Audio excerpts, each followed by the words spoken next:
ರಾಜ್ಯದಲ್ಲಿ ಕೊಂಚ ಗ್ಯಾಪ್ ಕೊಟ್ಟಂತಹ ಮಳೆ ಮತ್ತೆ ಅಬ್ಬರಿಸಲಿಕ್ಕೆ ಶುರು ಮಾಡಿದೆ. ಮಳೆಯ ಅಬ್ಬರ ದಿನದಿಂದ ದಿನಕ್ಕೆ ಜಾಸ್ತಿ ಆಗ್ತಾ ಇದ್ದ ಹಾಗೆ ಹಳ್ಳ ಕೊಳ್ಳಗಳು ಜಲಾಶಯಗಳು ಮತ್ತೆ ಭರ್ತಿ ಆಗ್ತಾ ಇದೆ. ಹಾಗಾದ್ರೆ ಎಲ್ಲೆಲ್ಲಿ ಮಳೆಯ ಅಬ್ಬರ ಹೇಗಿದೆ, ಮಳೆಯಿಂದ ಏನೆಲ್ಲ ಅವಾಂತರಗಳು ಕೂಡ ಸೃಷ್ಟಿಯಾಗ್ತಾ ಇದೆ, ಅದರ ಕಂಪ್ಲೀಟ್ ರಿಪೋರ್ಟ್ ನಿಮ್ಮ ಮುಂದೆ. ರಾಜ್ಯದಲ್ಲಿ ಮುಂದುವರೆದ ಮಳೆ ಅಬ್ಬರ, ಜಮೀನು ಶಾಲೆ ಸೇತುವೆ ಜಲಾವೃತ ಪರದಾಟ. ರಾಜ್ಯದಲ್ಲಿ ಮಳೆ ಅಬ್ಬರ ಮುಂದುವರೆದಿದೆ. ವರುಣಾರ್ಭಟಕ್ಕೆ ಜನ ತತ್ತರಿಸಿದ್ದಾರೆ. ಕೊಪ್ಪಳದಲ್ಲಿ ಭಾರೀ ಮಳೆಯಾಗಿದ್ದು ಹಳ್ಳ ಕೊಳ್ಳಗಳು ತುಂಬಿ ಹರಿತಾ ಇದೆ. ನೂರಾರು ಎಕರೆ ಭತ್ತದ ಗದ್ದೆ ಜಲಾವೃತವಾಗಿದೆ. ಇನ್ನು ಭಾರೀ ಮಳೆಗೆ ಸರ್ಕಾರಿ ಶಾಲೆ ಜಲಮಯವಾಗಿತ್ತು. ಶಾಲೆ ಮುಗಿಸಿ ವಿದ್ಯಾರ್ಥಿಗಳು ಹೊರಬರುವುದಕ್ಕೆ ಹರಸಾಹಸವೇ ಪಡಬೇಕಾಯಿತು.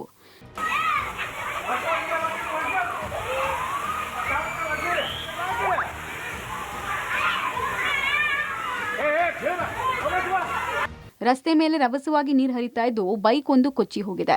ಹರಿಯೋ ನೀರಿನಲ್ಲೇ ಜನ ಸಂಚರಿಸಿದ್ದಾರೆ. ಇನ್ನು ಮಳೆ ಅಬ್ಬರಕ್ಕೆ ದೇವಾಲಯಕ್ಕೂ ನೀರು ನುಗ್ಗಿತು ಜಲಾವೃತವಾಗಿದೆ.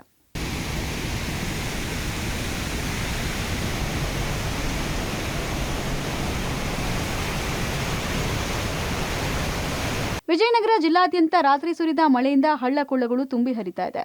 ಹೊಸಪೇಟೆ ತಾಲೂಕಿನ ಗುಂಡ್ಲು ಕೆರೆಯ ಬಳಿ ಇರುವಂತಹ ಕಾಲುವೆಯ ಸೇತುವೆ ಮೇಲೆ ನೀರು ಹರಿತಾ ಇರೋದ್ರಿಂದ ಸಂಪರ್ಕ ಬಂದ್ ಆಗಿದೆ. ಸೀತಾರಾಮ್ ತಾಂಡಾ ಕಮಲಾಪುರ ರಸ್ತೆಯ ಮಧ್ಯೆ ಸೇತುವೆಯ ಸಂಪರ್ಕ ಹಾಗೂ ಹಗರಿಬೊಮ್ಮನಹಳ್ಳಿ ತಾಲೂಕಿನ ಮುತ್ಕೂರು ವಲ್ವಾಪುರ ಸೇತುವೆಯ ಮೇಲೆ ಭಾರೀ ಪ್ರಮಾಣದಲ್ಲಿ ನೀರು ಹರಿತಿರೋದ್ರಿಂದ ಹತ್ತಾರು ಹಳ್ಳಿಗಳ ನಡುವಿನ ಸಂಪರ್ಕ ಕಡಿತಗೊಂಡಿದೆ. ಹೊಸಪೇಟೆ ತಾಲೂಕಿನ ಹಂಪಿ ಪ್ರದೇಶದಲ್ಲಿನ ಕೆಲ ತೋಟಗಳಿಗೆ ನುಗ್ಗಿ ತೋಟದಲ್ಲಿ ಮೊಳಕಾಲುದ್ದ ನೀರು ನಿಂತು ಅಪಾರ ಪ್ರಮಾಣದ ಬಾಳೆ ಬೆಳೆ ಹಾಳಾಗಿದೆ. ಇನ್ನು ಭಾರೀ ಮಳೆಗೆ ಐತಿಹಾಸಿಕ ಕಮಲಾಪುರ ಕೆರೆ ಭರ್ತಿಯಾಗಿ ಕೆರೆ ಕೋಡಿ ಬಿದ್ದಿದ್ದು ನೀರು ರಸ್ತೆಗೆ ಹರಿತಾ ಇದೆ. ಭಾರೀ ಮಳೆಯಿಂದಾಗಿ ಗಣಿ ಜಿಲ್ಲೆಯ ಜೀವನಾಡಿ ವೇದಾವತಿ ನದಿ ಮತ್ತು ನಾರಿಹಳ್ಳ ಮೈದುಂಬಿ ಹರಿತಾ ಇದೆ. 2 ವರ್ಷಗಳಿಂದ ಬತ್ತಿ ಬರಿದಾಗಿದ್ದ ವೇದಾವತಿ ನದಿ ಮೈದುಂಬಿ ಹರಿತಾ ಇರೋದ್ರಿಂದ ರೈತರ ಮೊಗದಲ್ಲಿ ಮಂದಹಾಸ ಮೂಡಿಸಿದೆ. ಚಿಕ್ಕಬಳ್ಳಾಪುರ ಜಿಲ್ಲೆಯಲ್ಲೇ ಕಳೆದ 2 ದಿನಗಳಿಂದ ಭರ್ಜರಿ ಮಳೆ ಆಗ್ತಾ ಇದೆ. ಚಿಕ್ಕಬಳ್ಳಾಪುರ ಜಿಲ್ಲೆಯ ಗೌರಿಬಿದನೂರು ಭಾಗದಲ್ಲಿ ಭರಪೂರ ಮಳೆಯಾಗಿ ಬತ್ತಿ ಹೋಗಿದ್ದ ಉತ್ತರ ಪಿನಾಕಿನಿ ನದಿ ಮರುಜೀವ ಪಡ್ಕೊಂಡಿದೆ. ಒಂದೇ ಮಳೆಗೆ ಉತ್ತರ ಪಿನಾಕಿನಿ ನದಿ ಮೈದುಂಬಿ ಹರಿತಾ ಇದ್ದು ಗೌರಿಬಿದನೂರು ಭಾಗದ ರೈತರಿಗೆ ಸಂತಸ ತಂದಿದೆ. ಗೌರಿಬಿದನೂರು ಮಾರ್ಗದ ಪೋಶೆಟ್ಟಿಹಳ್ಳಿ ಬಳಿ ಹಲವು ಮನೆಗಳು ಹಾಗೂ ಮುಖ್ಯ ರಸ್ತೆಯಲ್ಲಿದ್ದ ಹತ್ತಾರು ಅಂಗಡಿಗಳಿಗೆ ಮಳೆ ನೀರು ನುಗ್ಗಿದೆ. ಮೆಡಿಕಲ್ ಸ್ಟೋರ್, ಸಿಮೆಂಟ್ ಅಂಗಡಿ, ಚಪ್ಪಲಿ ಅಂಗಡಿ, ದಿನಸಿ ಅಂಗಡಿ ಸೇರಿದಂತೆ ಹತ್ತಾರು ಮಳಿಗೆಗಳಿಗೆ ಮಳೆ ನೀರು ನುಗ್ಗಿ ಲಕ್ಷಾಂತರ ರೂಪಾಯಿ ನಷ್ಟ ಆಗಿದೆ. ಕೆರೆಗೆ ಸಂಪರ್ಕ ಕಲ್ಪಿಸುವ ಕಾಲುವೆ ಒತ್ತುವರಿಯಾಗಿ ಮಳೆ ನೀರು ಪ್ರವಾಹದಂತೆ ರೈತರ ಜಮೀನುಗಳಿಗೆ ನುಗ್ಗಿದೆ. ಇದರಿಂದ ದಾಳಿಂಬೆ, ದ್ರಾಕ್ಷಿ, ಗುಲಾಬಿ ಸೇರಿದಂತೆ ಮೆಕ್ಕೆಜೋಳ, ಆಲೂಗಡ್ಡೆ ಸೇರಿ ನೂರಾರು ಎಕರೆ ಜಮೀನು ಜಲಾವೃತ ಆಗಿದೆ.